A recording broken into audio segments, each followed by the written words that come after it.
Di era modern ini, anak-anak lebih sering ditemani layar gadget daripada mainan tradisional. Di tengah hiruk-pikuk digital, tangan-tangan terampil menata kembali warisan budaya. Mobil truk kayu yang sederhana, tapi syarat nilai dan cerita. Saat ini, kami berkesempatan mengunjungi salah satu sudut kecil di kawasan Kalibata, Jakarta Selatan. Sebuah tempat yang hingga hari ini masih setia menjual berbagai macam mainan tradisional di tengah pesatnya perkembangan zaman dan derasnya arus modernisasi. Pak, kalau tahu ini kita sekarang lagi berbicara dengan Bapak siapa? Pak Sukma. Ya. Nah, ini kita boleh tahu nih, Pak, udah berapa lama sih Bapak menekuni usaha ini? Pertama awal berdiri kan abang saya, jadi tahun 70-an. Saya melanjutkan tahun 2000. Ya. Terus apa sih yang buat Bapak itu milih untuk menjual kayu ini sebagai mata pencaharian? Ya, karena kalau menjual dari kayu ini, satu awet ya, nggak busuk. Kedua kalinya anak-anak itu kan, kalau yang minat yang buatan dari Cina itu udah bosan banyak di warung. Kalau yang mainan kayu gini, otomatis sudah nggak ada. Jadi banyaknya kalau buat kado ulang tahun, buat apa nyarinya ke sini. Ya. Kalau biasanya itu siapa sih Pak yang beli produknya ini, yang beli mobil-mobilannya? Apakah lebih banyak anak-anak, kolektor, atau pembeli yang umum? Kalau ini kebanyakannya anak-anak. Ya, kedua kalinya kadang-kadang yang udah remaja juga beli. Karena waktu dulunya katanya belum kebeli. Waktu dulu, sekarang udah punya duit baru bisa beli, katanya gitu. Beli dengan masa kecil Iya, masa kecil ingat masa kecil. yang belum terpenuhi lah. Betul, ya. Menurut Pak Sukma, meskipun mainan ini ditunjukkan untuk anak-anak, tak sedikit pula remaja hingga orang dewasa yang membelinya. Oh, ini bisa didudukin? Serius Pak? Ini saya 65 kilo bisa. Sampai berapa kilo? 65 kilo saya beratnya. Oh, Jadi anak kan paling 20 kilo bisa dorong begini gitu. Paling bisa didudukin, nah ini kalau kan nggak bisa. Ini nggak bisa nih oleng. oh iya. Kalau didudukin saya bisa jatuh anaknya.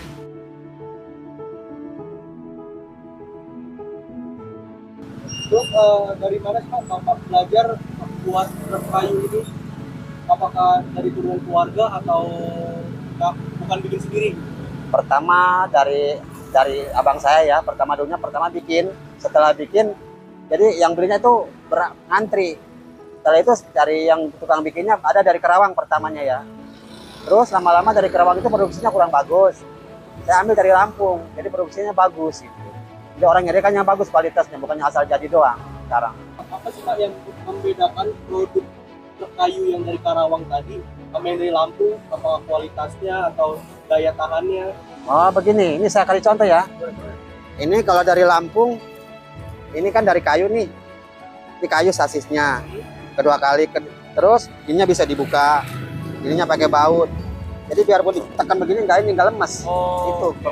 nggak gampang patah. Nggak ringkih. Ya. Kalau yang Kalau dari Karawang triplek semua. oh, Gitu bedanya. Kalau kebanting, Ya langsung pecah. Kalau ini biar kebanting juga nggak apa-apa. oh, Gitu.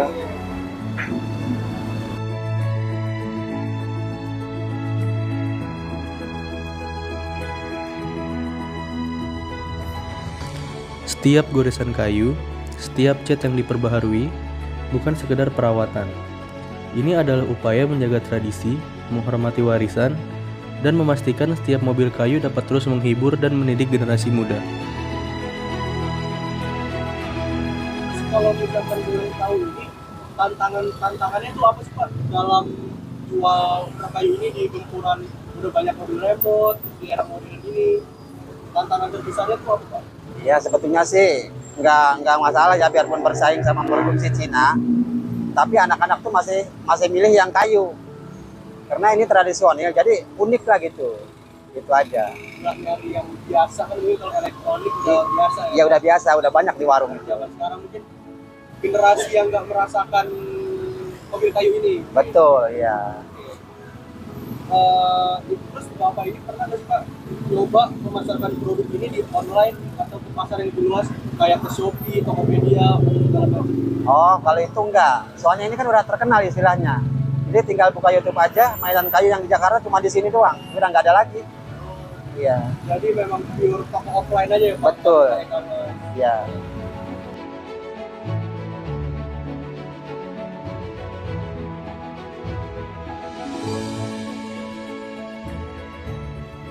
Meskipun pembeli mainannya tidak seramai sebelum maraknya e-commerce, Pak Sukma masih bersiteguh dengan pendiriannya dengan tidak menjual dagangannya di toko online dan tetap berdagang di pinggir jalan. Ia percaya masih banyak orang yang suka dengan mainannya dan membeli langsung ke toko. Terus apa sih yang bikin Bapak tuh kayak merasa penting nih untuk memperkenalkan truk kayu ini ke generasi yang sekarang? Ya karena ini kan tradisional ya. Kalau hilang kan kebanyakannya produksi Cina, jadi ini hilang gitu. Jadi nggak ada untuk masa depan peringatannya gitu ya. Kalau ini untuk mengingat masa lalu, jadi anak-anak tuh ingat aja, oh dulu saya dibeli di sini. Setelah gitu kan ayahnya ke sini lagi. Dulu saya dibeli di sini, sekarang saya udah punya anak, jadi bawa anaknya lagi ke sini, gitu buat beli anaknya lagi, buat nerusin. Banyaknya begitu yang beli di sini.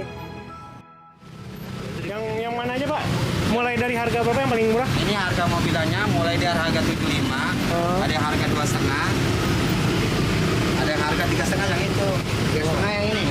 Ya. Oh ini 3,5 nih. Ini 3,5. Jadi harganya berdasarkan dimensi ukurannya ya? Dimensi ya, ini kan kecil. Mana sih Pak perasaan Bapak ketika melihat ada anak kecil generasi sekarang yang mungkin terbiasa oleh main gadget, mainan elektronik, ya. Dan tiba-tiba mereka membeli produk Bapak dan mainin gitu? Ya karena gini ya, yang nganjurkan ayahnya. Jadi kalau mainin dari zaman sekarang kan mainnya HP ya. Jadi takut ngerusak mata kadang-kadang ya. Jadi katanya, lah mendingan beli mobil-mobilan kan. Jadi satu gerak, kedua kalinya nggak merusak mata. Gitu aja. Toko ini tetap berdiri untuk memperkenalkan dan mewariskan budaya ke generasi selanjutnya. Mobil kayu ini bukan sekedar mainan, tapi simbol ketekunan, kreativitas, dan kearifan lokal yang tak lekang oleh waktu. Pesan atau harapan Bapak buat anak-anak generasi sekarang biar mereka tuh tetap tahu kalau misalkan mainan truk ini tetap hidup agar hidup gitu Pak. Ya mudah-mudahan ya generasi kedepannya anak-anak yang sekarang tahu deh ini produksi zaman dulu. Jadi mudah-mudahan diingat selalu gitu.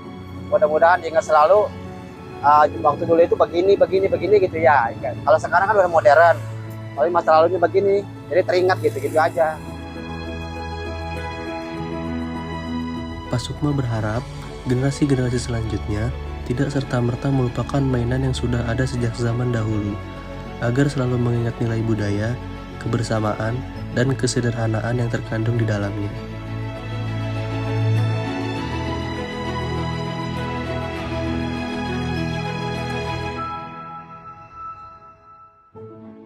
Di balik bentuknya yang sederhana, mainan kayu ini menyimpan cerita tentang masa kecil, tentang kebersamaan, dan tentang cara belajar yang lahir dari keterbatasan.